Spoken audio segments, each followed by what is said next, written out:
Howdy. Welcome to another conversation on Frontlines to Frontiers. My name is Case Copeland with Divergence Academy, and I appreciate you all joining us today for the conversation. We have a great guest, Hamza Berrada, an instructor with the school. Hi, Hamza. Thank you for joining us today. Always have to start off with a little background story. Tell us about yourself, how you got to now. I think that's always an interesting way to start. Sure is. Yeah, thanks for having me. Started with teaching some kids back when I was in banking. We had the opportunity to do a junior achievement day, is what they called. It's brought up a spark in my soul to stay out there with the kids and teach something new and contribute somehow to society. I was done with my degree and I had the chance to do the teaching job as a developer. So I would teach students and young professionals how to code. It was C sharp at first. They had the opportunity with Divergence to showcase some of those skills and help a really good cause for veterans coming back to reintegrate into these the workforce. We're located here in Dallas Fort Worth, so spoke with Servan, and this is where I am today. Yeah. So a conversation that we've had in the past on this show is the overt decision, the explicit decision to not use professional teachers, full-time teachers. We chose to use instructors who are IT professionals who actually have real-world experience, who choose to teach. Can you talk a little bit about what that's like, the difference between being, a professional who chooses to teach their craft as opposed to just being a full-time, I'm sorry, I shouldn't say just, but being a full-time teacher who has knowledge in that topic? What's that difference like for you? Absolutely, that's a great question. Usually, the when you deal with kids versus young professional, there's a certain way to deliver a certain message. Usually, with kids, it's to have illustration, keep them entertained, make sure the classroom is eyes on ears on you at all times.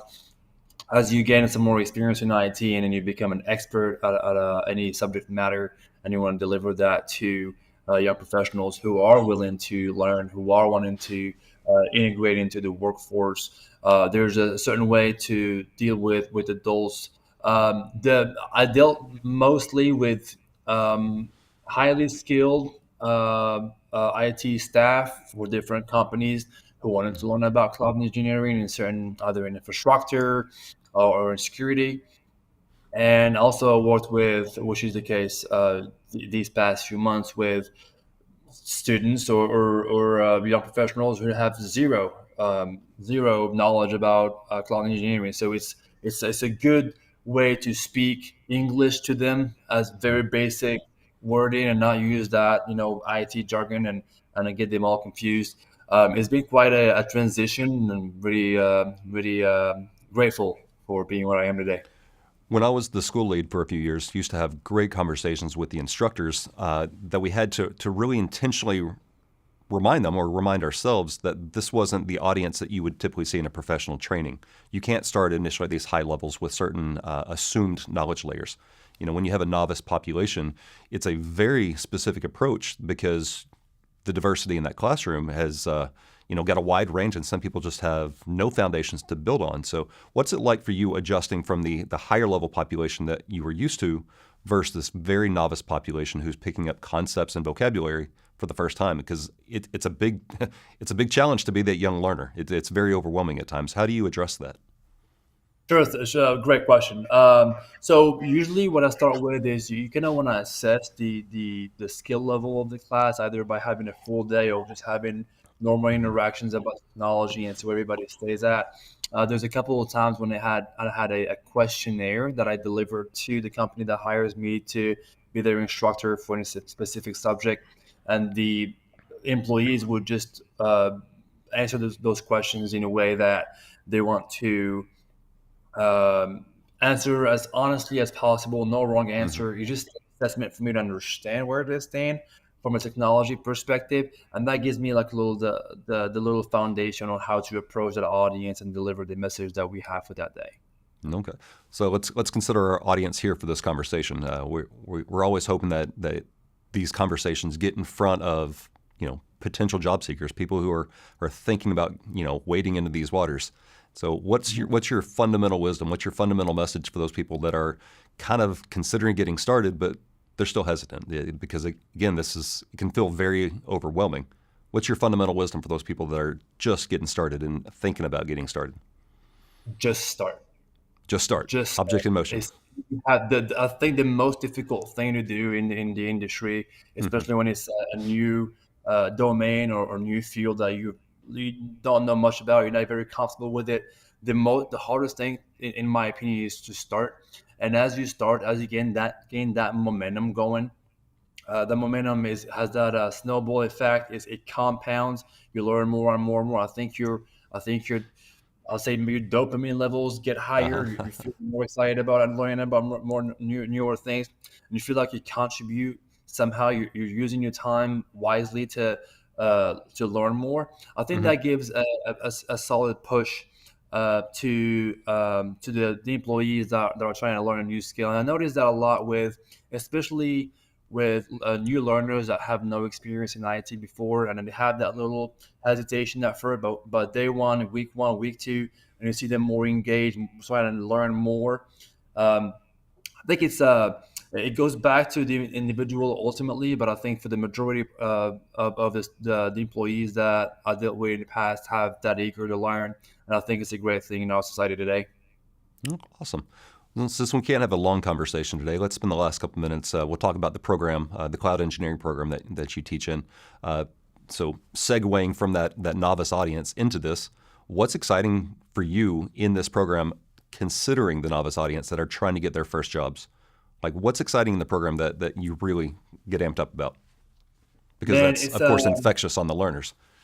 it is. It's a wave. It's a big breeze of humility that I go in every morning and makes me feel so genuinely happy to see that I could, because I get my students or my job seekers week one, and hmm then the last week of the program. So week one, they come in with no knowledge about the cloud. What is a virtual Just machine? What big is odd. Microsoft? Exactly.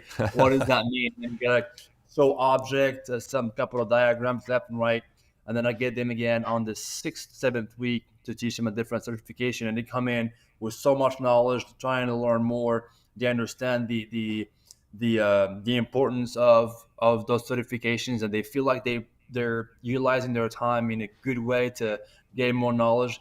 I think I think that's my personal favorite part about what I do for a living. Yeah, you get a really great bookend perspective. You kind of the before and after photo. That's got to be really exciting. Now, as far as the Absolutely. content in the program, are there like what are the early layers that are important as again they're trying to build that early success experience? What is it? Is it a cert focus early to help them get that win? What's the approach on the early classes, the first weeks? What do you have to accomplish, or I should say, Yeah. what do they need to accomplish? Great question, Case. So, when we sit down the first time, I just show them that I do what I do for a living. I'm just a human being who got on the train a little bit sooner than I did in the IT world.